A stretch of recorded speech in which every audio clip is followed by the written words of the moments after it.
സ്കൂളിൽ വരാതെ ഇരുന്നോ? A+ ഗ്രേഡ് കുട്ടികളെ എന്നോട് പറയുന്നത് എന്താണ്? ഞങ്ങളുടെ വീട്ടിൽ ഞങ്ങൾ A+ ഗ്രേഡ് കൊണ്ട് വന്നാലും ആരും ചോദിക്കാൻ പോകുന്നില്ല. ഇനി 75% കൊണ്ട് വന്നാലും ആരും ചോദിക്കാൻ പോകുന്നില്ല. ഇനി ഫെയിലായാലും ചിലപ്പോൾ ആളുകൾക്ക് അച്ഛന്മാരുടെ ഒരു അടക്കം ഉണ്ടാവില്ല. പിന്നെ ഞങ്ങൾ എന്തിനു പഠിക്കുന്നത്? അങ്ങനെയുള്ള അച്ഛന്മാരും ഉണ്ട്.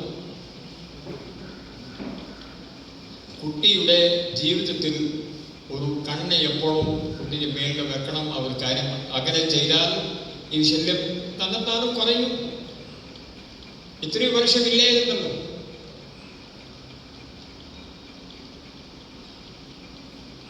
അടുത്തത്, കുട്ടികളെ ഈ കാര്യങ്ങൾ പറഞ്ഞു കൊടുക്കണം.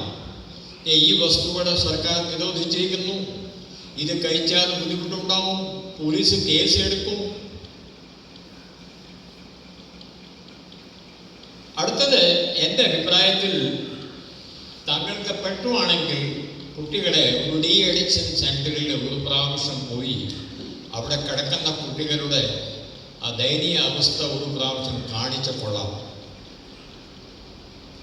നമ്മൾ എത്ര പറഞ്ഞാലും അമ്മ ചിലപ്പോൾ അമ്മ പറഞ്ഞ കാര്യം ശരിയില്ലായിരിക്കാം, അത്രയും മോശമൊന്നും അല്ലല്ലോ. പക്ഷെ ഇതേ ലഹരി വസ്തുക്കൾ കഴിച്ച ആളുകളുടെ ശാരീരികമായ ദശ കണ്ടാൽ കുട്ടിയുടെ കാര്യം മനസ്സിലാവും. ഒരു പ്രാവശ്യം കൊണ്ടുപോയി കാണിച്ചാൽ ഒരു തർക്കമില്ല.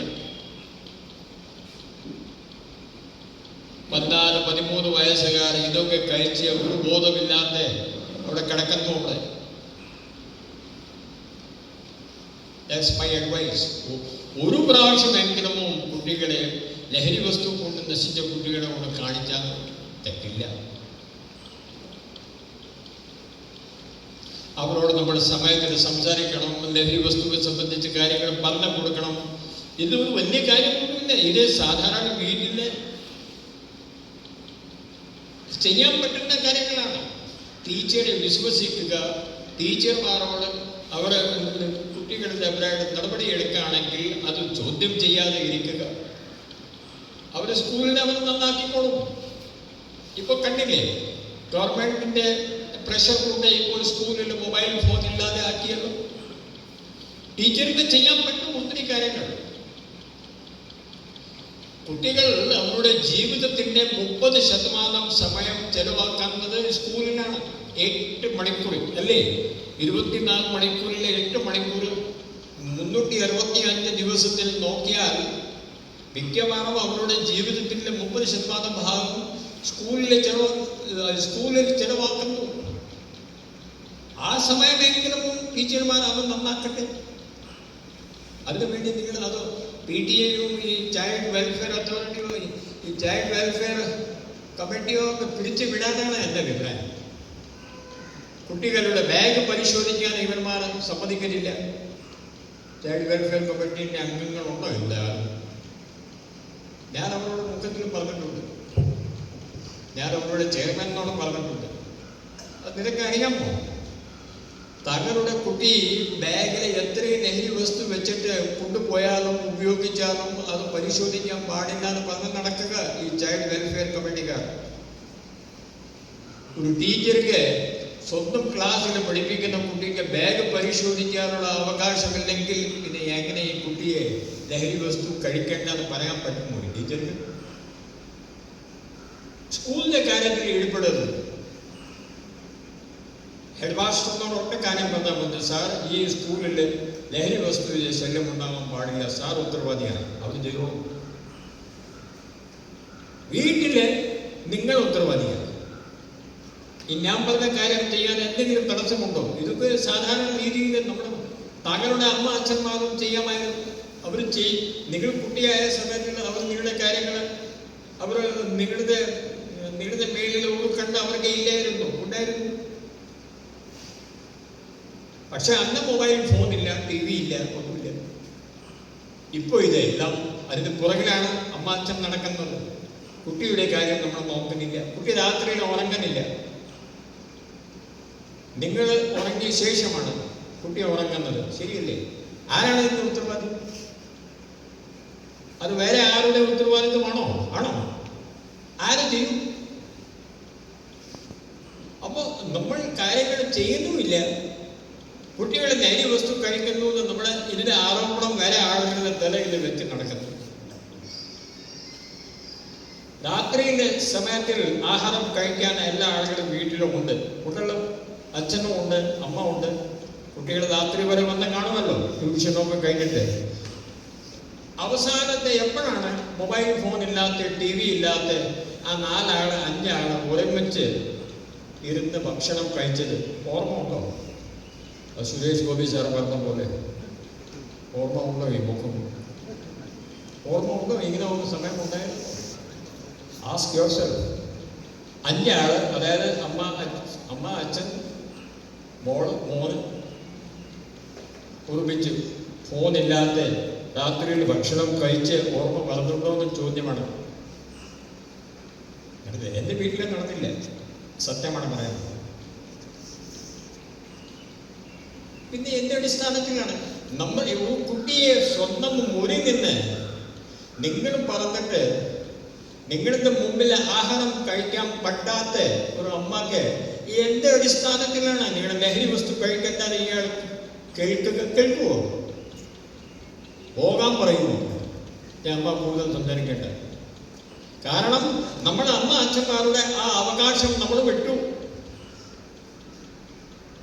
നാം ഇപ്പൊ ഗതികേടെന്ന് പറയുന്നത് സ്വന്തം കുട്ടികളെ പേടിച്ചിട്ടാണ് നാം നമ്മുടെ ഈ അമ്മ അച്ഛന്മാർ ജീവിക്കുക. ശരിയല്ലേ? അയ്യോ, ഞാൻ എന്തെങ്കിലും പറഞ്ഞാലും കുട്ടി വന്ന് ഓടിപ്പോകുമോ? അയ്യോ, ഞാൻ എന്തെങ്കിലും പറഞ്ഞാലും കുട്ടി വന്ന് വീട്ടിൽ നിന്ന് ഓടിപ്പോകുമോ? ആത്മഹത്യ ചെയ്യുമോ? അടിസ്ഥാനമില്ലാതെ ഭയങ്ങൾ കൊണ്ടാണ് നമ്മൾ ജീവിച്ചു കൊണ്ടിരിക്കുന്നത്. അതിൻ്റെ ആവശ്യമില്ല. അമ്മ അച്ഛൻ്റെ സ്ഥാനത്തിൽ നിൽക്കണം. കുട്ടികൾ അനുസരിച്ചിട്ട് താഴെ നിൽക്കുന്നേ ഉള്ളൂ. അവരെ ആ അവസ്ഥ കൊണ്ടുവരാൻ താങ്കൾക്ക് കഴിയണം. അതിൻ്റെ ആ അവസ്ഥ കൊണ്ടുവരൂ. പിന്നെ ആണ് ലഹരിൻ്റെ കാര്യം.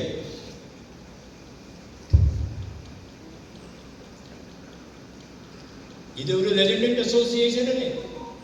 ഒരു റെസിഡന്റ് അസോസിയേഷനിൽ എത്ര വീട്? ഒരു 1500 2000 വീടുകൾ കാണാം. നിങ്ങളുടെ അയൽവാസത്തിൽ എന്താണ് ഈ റെസിഡന്റ് അസോസിയേഷൻ്റെ അവിടെ നിങ്ങൾ ക്യാമറ വെച്ചിട്ടുണ്ടോ? ഇവിടെ പകല സമയത്തിൽ, രാത്രി സമയത്തിൽ ആരാണ് വളർന്നു പോകുന്നു നിനക്കറിയാമോ? കുട്ടികളെ പുറത്തുനിന്ന് ആളുകൾ വന്നിട്ട് രഹസ്യമായിട്ട് പെട്ടെന്ന് വന്നിട്ട് ലഹരി വസ്തു കൊടുക്കാറുള്ള എത്രയോ സംഭവങ്ങളുണ്ട്. താങ്കളുടെ സ്കൂൾ, താങ്കളുടെ കുട്ടികളുടെ സ്കൂളിന്റെ പുറത്ത് ഇതിന്റെ ഏജന്റുമാർ അവിടെ നിൽക്കുന്നുണ്ട്. അത് കണ്ടുപിടിക്കാൻ നിങ്ങൾ PTA വഴി ശ്രമിച്ചിട്ടുണ്ടോ? ഇതൊക്കെയാണ് നമ്മൾ ചെയ്യേണ്ടത്. റെസിഡന്റ് അസോസിയേഷന്റെ ഒരു മത്സരം പിടിച്ചിട്ട് നമ്മൾ മസൽ പിടിച്ചിട്ട് ഒരു സെക്രട്ടറി ആയിട്ട് പ്രസിഡന്റ് ആയിട്ട് അവിടെ നിന്നിട്ട് കാര്യമൊന്നുമില്ല. എന്തെങ്കിലും ജോലി ചെയ്യണം. ഇതാണ് ജോലി. ഈ 1500 വീടുകൾക്ക് സുരക്ഷിതമുണ്ടോ? TV-കൾ വെച്ചിട്ടുണ്ടോ? ലൈറ്റുകളെല്ലാം കത്തുന്നുണ്ടോ? അന്യ സംസ്ഥാനങ്ങളിലുള്ള ആളുകൾ ആവശ്യമില്ലാത്ത ഉച്ചയ്ക്ക് കയറി പോകുന്നുണ്ടോ? രാത്രിയിൽ എന്താ കള്ളന്മാരുടെ ശല്യം കൂടുതലുണ്ടോ? That should be brought too. ഇത് ഇല്ലെങ്കിൽ അത് ഒരു സ്റ്റേഷനിൽ പോയി അവരുടെ ശ്രദ്ധയിൽ കൊണ്ടുവരണം. ഈ ഏരിയയിൽ പെട്രോളിയം കൂടിപ്പിക്കണം, നിർബന്ധിപ്പിക്കണം, ശ്രദ്ധിച്ചേ കൊണ്ടിരിക്കണം.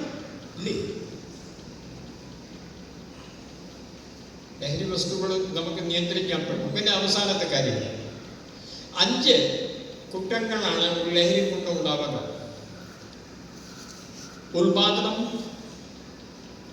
ചില ആളുകൾ സ്വന്തം വീട്ടില്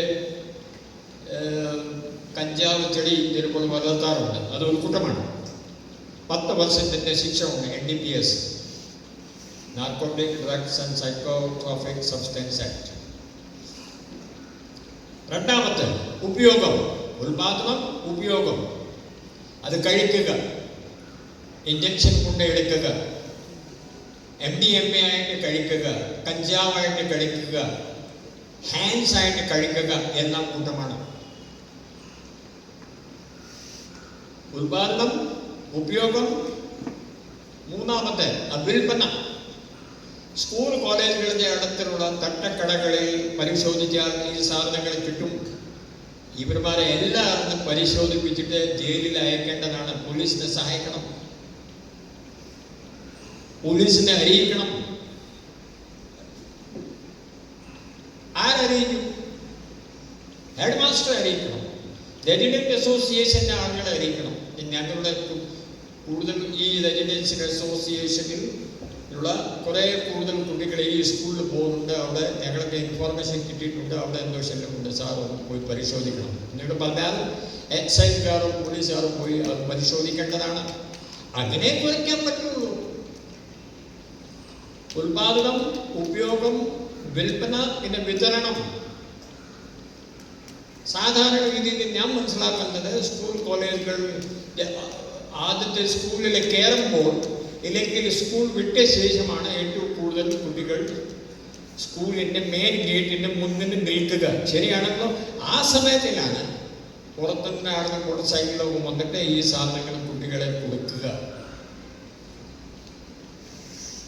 ആ സമയത്തിൽ സ്കൂൾ വിട്ട ശേഷം PTA ഹെഡ് മാസ്റ്ററുമായി സംസാരിച്ചിട്ട് അവിടെ ഒരു ടീച്ചറെ അവർ നിർത്താൻ പറഞ്ഞ പോലെ, ഒരു ഉദാഹരണം, ടീച്ചർ അത് നോക്കിയാൽ അപ്പോൾ ഏജന്റുമാർക്ക് അറിയാം ഒരു ടീച്ചറാണെന്ന്. അപ്പോൾ പിന്നെ ഇത്രയും കുറയും. 4 ഉൽപാദനം, ഉപയോഗം, വിതരണം, വിൽപ്പന. 5ാമത്തെ പ്രേരണ. അതായത് താങ്കളുടെ കുട്ടികളോട് ചോദിക്കണം. അവരെ കൊടുക്കുന്നത് അവരുടെ സീനിയർ ക്ലാസ്സിൻ്റെ കുട്ടികളാണ്, നിർബന്ധിക്കുന്നത് അവരാണ്, കൂടെ പഠിക്കുന്ന സുഹൃത്തുക്കളാണ്, കസിൻസ് ആണ്. ഈ 10-15 മിനിറ്റ് സംസാരിക്കാൻ പറഞ്ഞില്ലേ? ഈ കാര്യങ്ങളാണ് ചോദിക്കേണ്ടത്. അത് പറയും. എല്ലാ ദിവസവും ചോദിച്ചാൽ അവർ പറയും.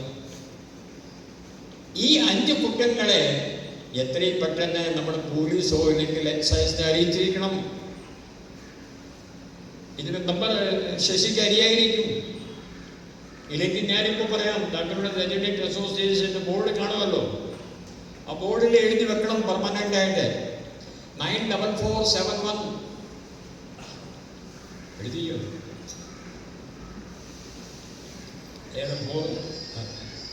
94471 780000.